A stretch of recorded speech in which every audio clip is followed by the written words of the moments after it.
히브리서 10장 1절에서 7절까지 말씀, 제가 하나님 말씀을 봉독하겠습니다. 하나님 말씀에 귀를 기울이십시오. 율법은 장차 올 좋은 일의 그림자일 뿐이요 참 형상이 아니므로 해마다 늘 드리는 같은 제사로는 나오는 자들을 언제나 온전하게 할 수 없느니라. 그렇지 아니하면 섬기는 자들이 단번에 정결하게 되어 다시 죄를 깨닫는 일이 없으리니 어찌 제사 드리는 일을 그치지 아니하였으리요. 그러나 이 제사들에는 해마다 죄를 기억하게 하는 것이 있나니 이는 염소와 황소와 염소의 피가 능히 죄를 없이 하지 못함이라. 그러므로 주께서 세상에 임하실 때에 이르시되 하나님이 제사와 예물을 원하지 아니하시고 오직 나를 위하여 한 몸을 예비하셨도다. 번제와 속죄제는 기뻐하지 아니하시나니 이에 내가 말하기를 하나님이여 보시옵소서. 두루마리 책에 나를 가리켜 기록된 것과 같이 하나님의 뜻을 행하러 왔나이다 하셨느니라. 아멘. 이것은 하나님 말씀입니다. 하나님께서 오늘 이 말씀을 통해서 우리에게 은혜 베풀어 주시기를 원합니다.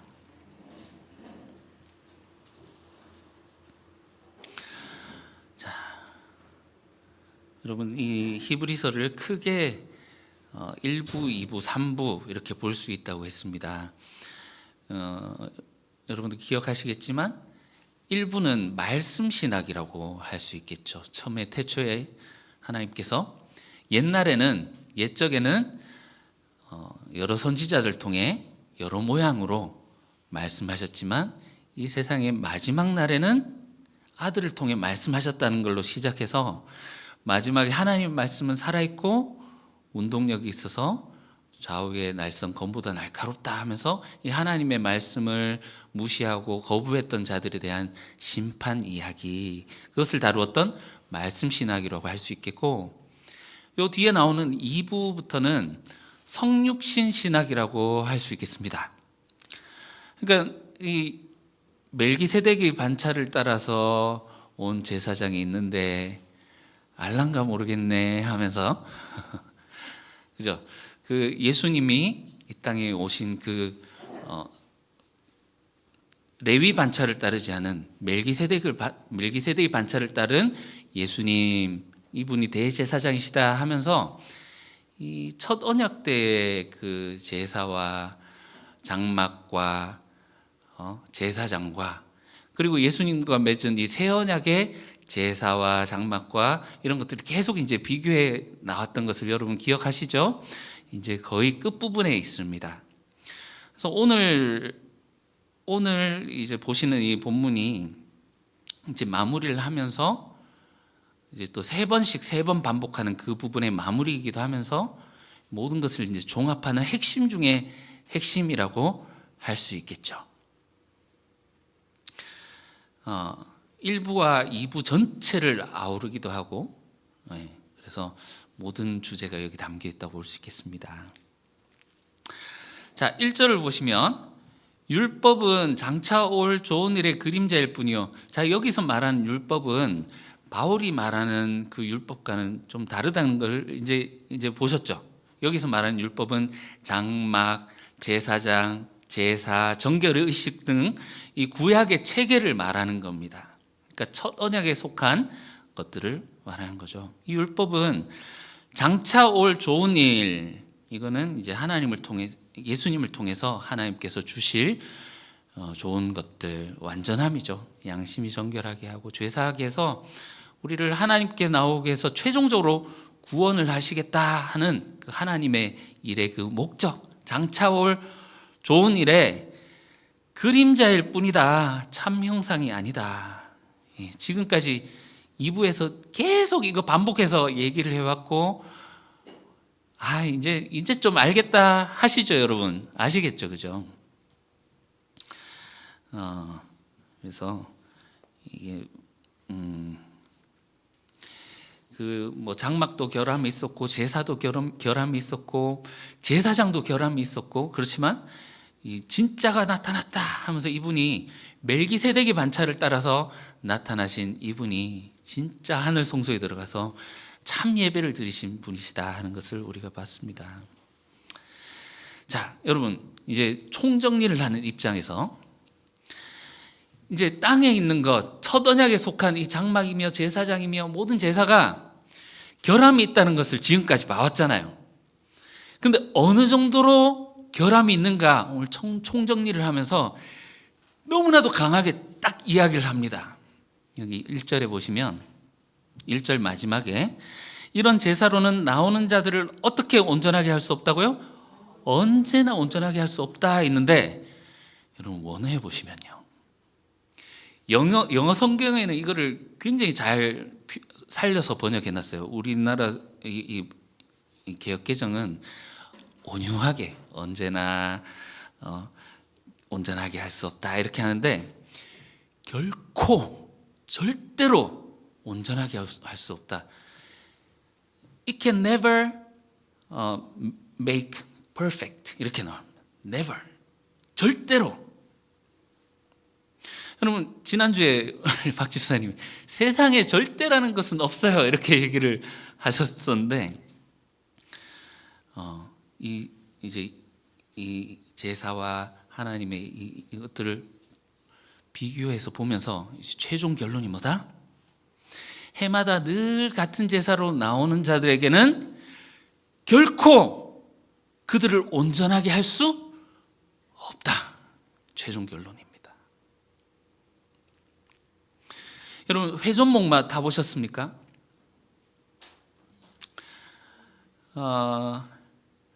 아무리 그거를 열심히 탄다고 한들, 오빠 강남스타일 이렇게 열심히 막 타고 채찍질하고 이래야 막 신나가지고 막 탄다고 한들 어떻게 됩니까?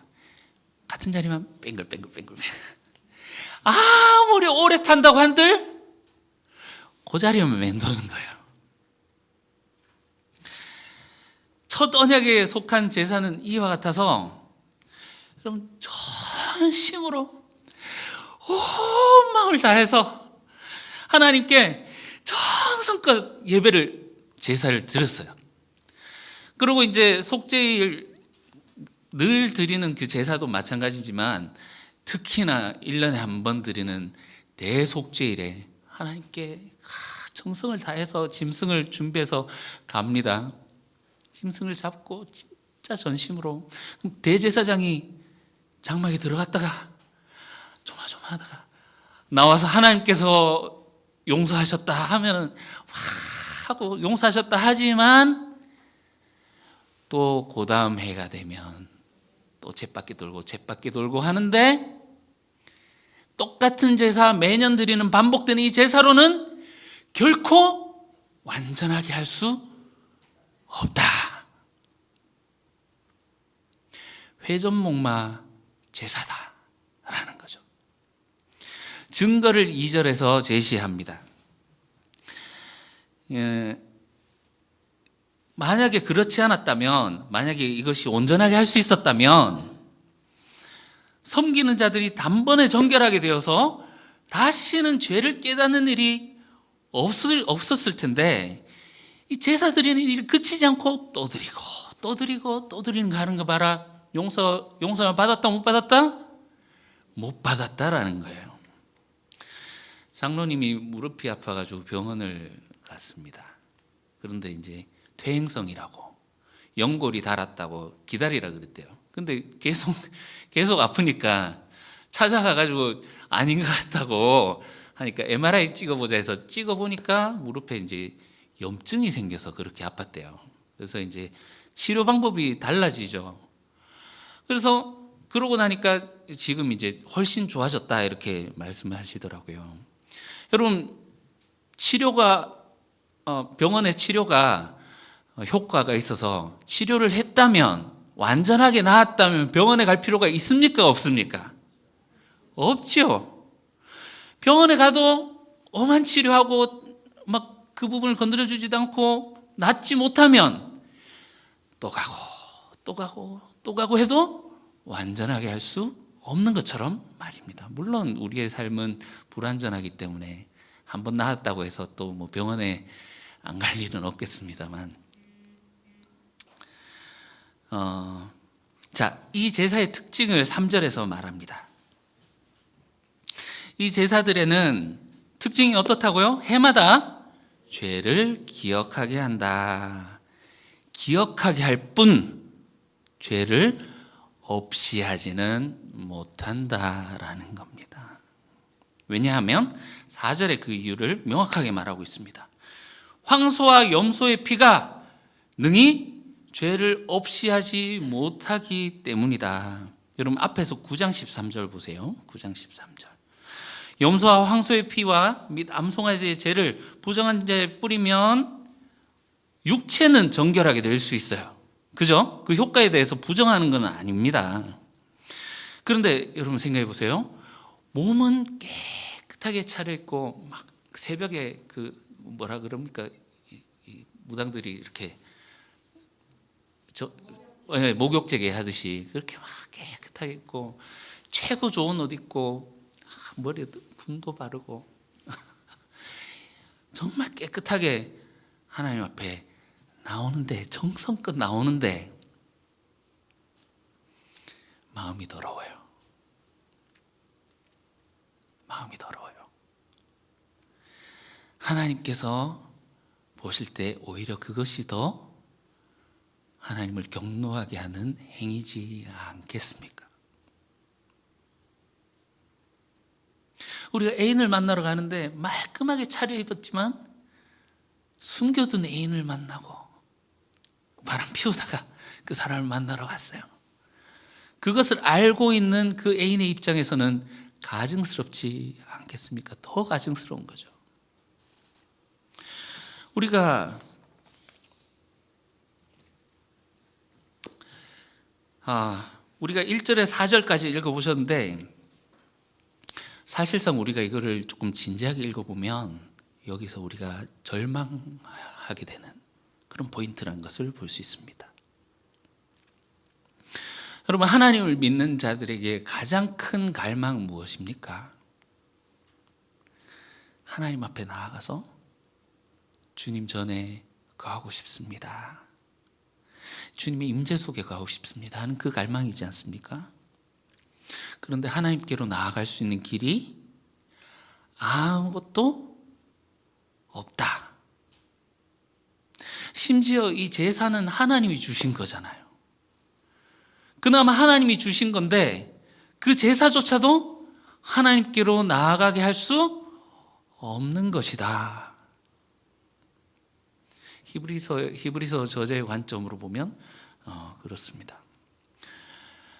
하나님께 나아갈 수 있는 길이 없어서 우리는 이 막힌 길 앞에서 좌절과 절망을 느껴보아야 합니다. 여러분, 죄가 이렇게 무서운 겁니다. 지난주에 제가 아이들과 이렇게 말씀을 나누다가 사람이 한 번 죽는 것은 정해진 것이고 그 후에는 심판이 있다. 우리는 하나님의 심판대 앞에 서게 될 것이다. 이렇게 얘기를 했더니, 얘기를 하면서 뭘로 심판을 받겠느냐 이렇게 물어봤더니 십계명이요 이렇게 얘기를 해요. 살인한 거 이렇게 얘기를 하더라고요. 그래서 제가 너무 죄를 자기들과 관계없는 걸로 생각을 하는 것 같아서 예수님이 그 기준을 엄청 높여 놓으셨단다. 생각으로만 형제를 미워해도 그것은 살인한 죄요. 마음으로 여인을 보고 음욕을 품은 것은 간음한 죄라고 예수님이 말씀하셨단다. 이랬더니 자기들끼리 이렇게 쓱 보면서 연쇄살인범들이 그만큼 형제를 미워하고 막 그랬다는 거죠. 막 웃었지만 여러분, 우리가 진지하게 고민을 해봐야 되지 않겠습니까? 진짜 이렇게 생각해 보면 이 죄라는 것이 얼마나 하나님과의 관계를 파괴하는 것이고 하나님께로 나아가지 못하게 하는 것인지 말이죠. 그리고 이 죄가 우리를 사로잡아서 죽음으로 인도하고 있다라는 말입니다. 그런데 이 죄를 처리할 수 있는 방법이 없어요. 황소와 염소의 피를 염소를 잡아서 그 피로 하나님께 나아가면 될 줄 알았는데 그 방법조차도 하나님께로 나아갈 수 있는 것이 결코 아니다. 얼만큼 아니다? 절대로 결코 아니다 라는 거예요. 우리는 이 앞에서 절망에 빠질 수밖에 없습니다. 혹시 여러분들 이런 여러분들이 저지르셨던 죄 때문에 고민해 보신 적 있으십니까? 살인처럼 막 이렇게 심각한 죄는 아니라고 할지라도 정말 이 죽었던 양심이 살아나서 우리의 삶의 근간을 흔들어 버릴 만큼의 그런 양심의 정죄를 당해 본 적이 있으십니까? 이불킥이라고 하죠. 그날의 그때를 생각하면 후회돼서 이불을 발로 차고 그때만 생각하면 수치스럽고 부끄럽고 죄송함과 그 부끄러움에 어쩔 줄 몰라 하면서 내가 시간만 되돌릴 수 있다면 내가 왜 그랬을까? 왜 그때 그런 일을 했을까? 물론 밖에 나가면 잘 쌓아왔던 이미지를 딱 입고 깔끔하게 나이스하게 생활을 하지요. 그런데 내가 저질렀던 그 일이 공개적으로 영상으로 모든 사람들이 보는 앞에서 상영이 된다면 차마 얼굴을 들고 무슨 짓을 해서라도 그것을 막으려고 하려고 노력하지 않겠습니까? 누구에게나 이런 일들이 있지 않겠습니까? 혹자는 이렇게 살아갑니다. 누구나 죄를 짓고 사는 거지. 돌 던질 수 있는 놈 있으면 나와보라 그래. 다 죄 짓고 사는 거지 뭐. 뻔뻔하게 살고 있지만 가끔 그럴 때 있잖아요. 정말 성령이 내가 저질렀던 그 죄를 조명하셔서 내가 정말 발을 동동 구르면서 이 죄 때문에 내가 어쩔 줄 몰라 하는, 어떻게 처리를 해야 될지 모르는 그런 상황들, 여러분들 혹시 경험해 보셨습니까? 여러분, 우리가 너무 빨리 결론으로 나가면 안 됩니다. 그래서 예수님이 오셨고 대속제물로 죽으셨고 나의 죄를 담당하셨지. 그래서 나는 의인이 되었고 나는 하나님이 용서하시는 사람이지. 여러분, 너무 결론으로 빨리 나가지 마세요. 그렇게 하면 우리는 하나님의 은혜를 알 수 없습니다. 죄의 문제를 가지고 몸부림치고 고민하고 발을 동동 굴러본 사람만이 깊은 절망에 빠져서 정말 이 죄의 문제를 어떻게 할 수 없습니다, 주님. 눈물로 침상이 떠내려갈 정도로 울어본 사람만이 하나님의 은혜를 알 수 있는 것입니다. 감지할 수 있는 거예요. 이 죄의 문제로 고민하며 울며 이렇게 어쩔 줄 몰라 했던 한 사람이 있었습니다. 그 이름은 다윗입니다. 한날 선지자 나단이 다윗 왕에게 찾아옵니다. 왕이시여, 왕이시여, 제 말을 한번 들어보십시오. 어떤 부자가 있었습니다. 그에게는 양과 소와 여러 가축들이 너무나도 많이 있었습니다. 그런데 그의 집 앞에 가난한 자가 살고 있었는데 그에게는 양이 한 마리밖에 없었습니다. 그러나 이 자가 자기 자녀들과 같이 그 양을 먹이고 딸처럼 그 양을 키웠습니다. 같이 재우고 같이 생활하고 이 양을 너무나도 아꼈습니다. 어느 날 이 부자의 집에 손님이 찾아왔는데 부자가 자기의 그 양과 소를 잡아서 대접하면 될 텐데 힘으로 이 가난한 자의 그 한 마리밖에 없는 양을 빼앗아서 요리를 해서 대접을 했습니다. 어떻게 하면 좋을까요? 이 말이 마치기도 전에 다윗이 화가 나가지고 그런 놈이 있다고 당장 그 놈을 잡아 불러가지고 그 놈을 죽여 마땅하다고 사형을 선고하노라 하면서 이렇게 얘기를 하는데 나단이 딱 쳐다보면서 그게 다윗 왕 당신입니다 이렇게 얘기를 합니다. 하나님이 그의 머리에 기름을 부으시고 정말 아무것도 아니었던 목동 소년이었던 그 다윗에게 기름을 부으셔서 왕으로 세우시기 위해서 사울의 죽이려고 하는 그 위협 속에서도 건져주시고 모든 어려운 가운데 그에게 하나님이 세우신 그 나라와 유다와 이스라엘 모든 나라를 그의 손에 넘겨주시고 그를 왕위에 세워주셨음에도 불구하고 옆집에 있던 그것도 유부녀 밧세바가 눈에 들어온 거죠. 저 여자 누구냐? 예쁜데 들어오라 그래. 보니까 남편이 있는 여자인 거예요. 그래서 이 여인을 이 남편과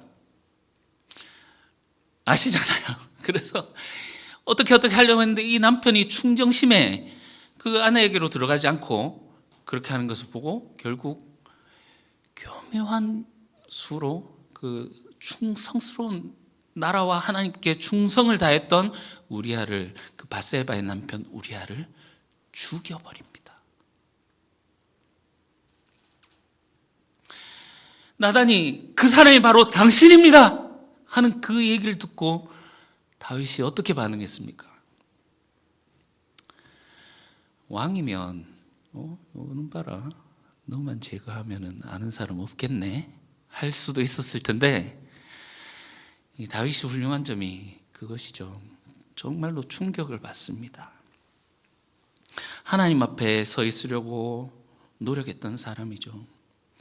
죄가 하나님과 나의 관계에서 얼마나 치명적인 것을 알았기 때문에 식음을 전폐하고 참회하고 회개합니다. 그때 지었던 시가 시편 51편입니다.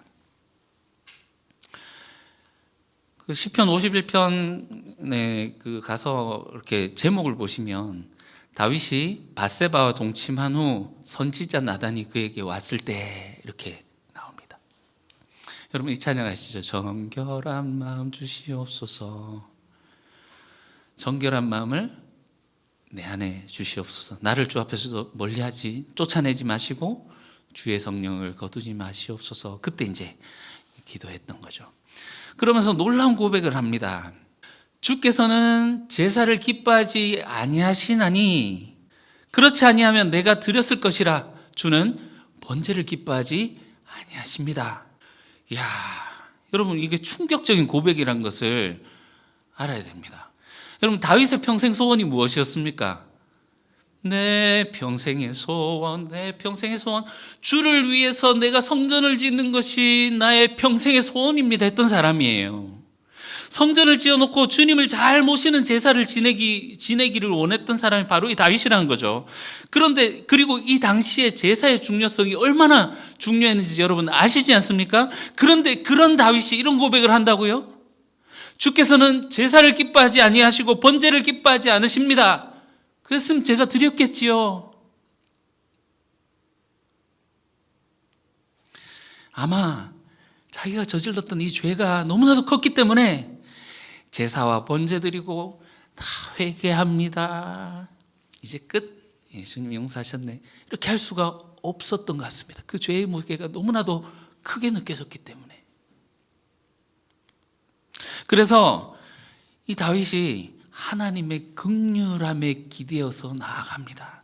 주님, 내가 상한 심령으로 주님 앞에 나아갑니다. 이런 번제와 제사가 아니라 상한 심령으로 주님께 나아가는데 이런 상한 마음, 통회하는 마음을 하나님께서 멸시하지 않는 분이시지 않습니까? 하나님의 긍휼함에 기대서 하나님께로 나아갑니다. 제가 이 시편 51편을 말씀드린 이유는 이 시편 40편도 다윗이 지은 시이기 때문에 그렇습니다. 그리고 동일한 구절이 나옵니다. 이 시편 40편은 동일한 구절이 나오지만 시편 51편과는 배경이 다르죠. 이것은 이제 다윗이 대적 앞에서 하나님께 구해달라고 할 때, 구해주시기를 간구할 때 썼던 시편입니다. 문제는 역시 죄입니다. 12절에 보시면요, 수많은 재앙이 나를 둘러싸고, 시편 40편 12절, 나의 죄악이 나를 덮침으로 우러러볼 수도 없으며 죄가 나의 머리털보다 많음으로 내가 낙심하였나이다. 여기도 다윗이 알아요. 하나님께 나아가는데 방해되는 것이 뭐다? 죄 때문에 하나님께 나아갈 수 없습니다. 나의 이 죄의 문제를 하나님께 아뢰며 참회하는 참회시예요. 그 가운데서 용서하시고 나를 구해 주십시오 하는 그런 시입니다. 자, 보세요. 여기 40편 6절에서 7절을 이제 히브리 저자가 인용을 하는데요.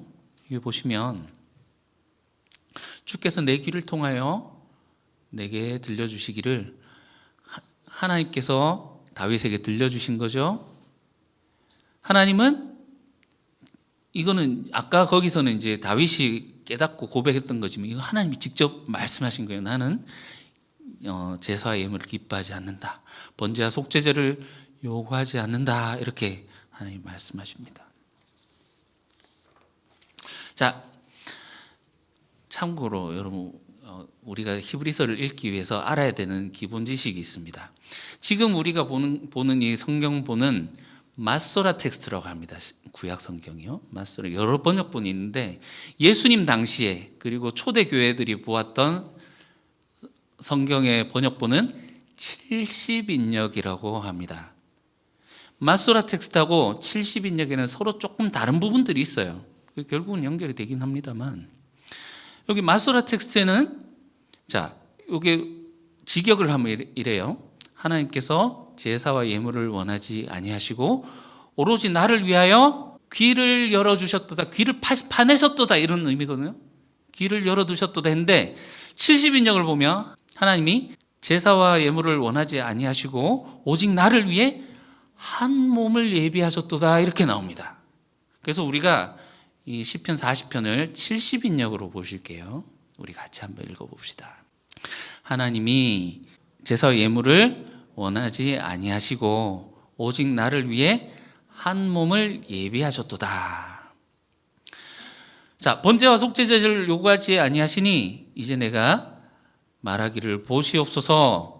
책의 머리에 나를 가리켜 기록한 것과 같이 내가 왔나이다. 오 나의 하나님이여, 내가 하나님의 뜻을 행하기를 원하나이다. 이게 시편 40편 6절에서 7절입니다. 그런데 이 히브리 저자가 묵상하다가 위화감을 느끼는 부분이 있어요. 이상한데? 다윗이 하나님께 용서해 주십시오 하고 나갔죠. 근데 하나님이 너를 위해 한 몸을 예비하겠다, 이렇게 예비하신데, 한 몸을 예비하신다? 이 뭐지? 좀 이상하죠.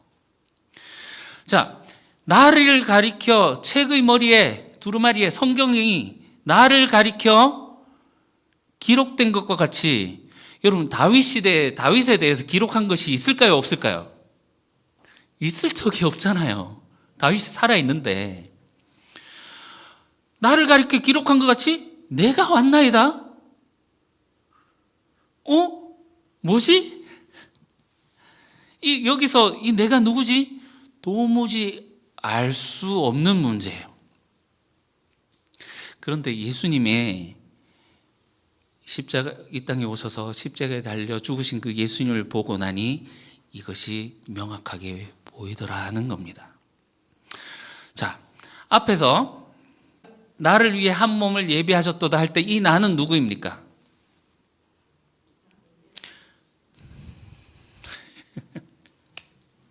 자, 앞에 다윗이 하나님께 나갔어요. 하나님이 귀를 열어서 들려주시죠.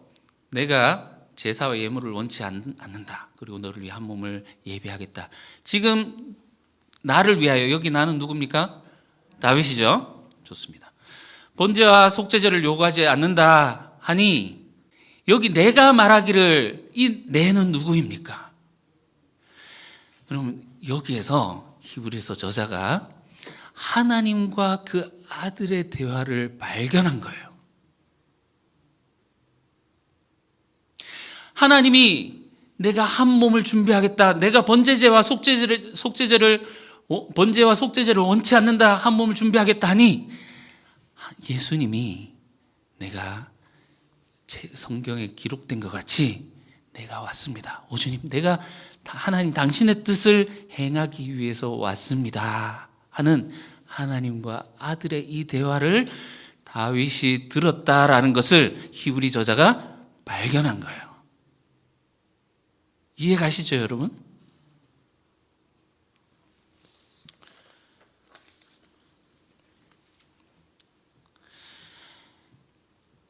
다윗이 깨달았습니다. 하나님께서는 번제와 속죄제를 기뻐하시지 않는구나.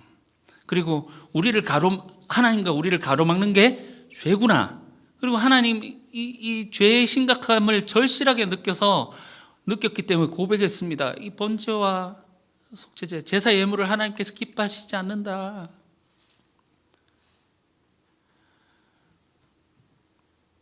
그런데 이 다윗은 이 시편 40편에서는 하나님께서 직접 그의 귀를 열어서 들려주셨죠. 나는 제사 예물을 기뻐하지 않는다. 번제와 속죄제를 원하지 않는다. 말씀하여 주셨지만 이때 다윗은 이거를 쓰긴 했지만 제대로 알지 못했을 겁니다. 듣긴 들었어도 말이죠. 왜냐하면 예수님이 오시기 전이었거든요. 예수님이 오시고 나서 예수님의 죽음과 부활과 승천의 사건을 통해서 이것을 조명해 보니 하나님이 다윗에게 말씀하십니다. 주님, 나의 죄를 용서해 주십시오 하고 나온 다윗에게 너를 위해 한 몸을 예비할 거야. 이 말씀은 아무 효력도 없는 황소와 염소의 피로 드리는 제사가 아니라 그림자에 불과한 그 제사 말고 영원한 속죄를 이루는 제사, 그래서 나에게 나오는 자들을 완전하게 할 수 있는 제사, 진짜 너희의 죄를 사해서 사할 수 있는 피, 그 육체로 드리는 제사로 내가 너희의 죄를 다시는 기억하지 않겠다라고 하는 그 두 번째 언약을 준비하고 계신 그 하나님의 뜻을 말하고 계셨던 그 순간이었다는 말이죠. 다윗이 아무리 마음이 상하고 침상이 떠내려가도록 울어도 발을 동동 굴러도 어떻게 해결할 수 없었던 그 죄, 하나님께서 궁극적으로 해결해 주시기 위해서 다윗에게 들려주셨던 예언의 말씀이다라는 거예요. 여기에 예수님이 순종하신 겁니다. 내가 아버지의 뜻을 행하러 왔나이다. 이게 언제 하신대야라고 말을 하고 있습니까? 히브리서 10장 5절을 보세요. 그러므로 주께서 언제요? 세상에 임하실 때, 성육신 하실 때,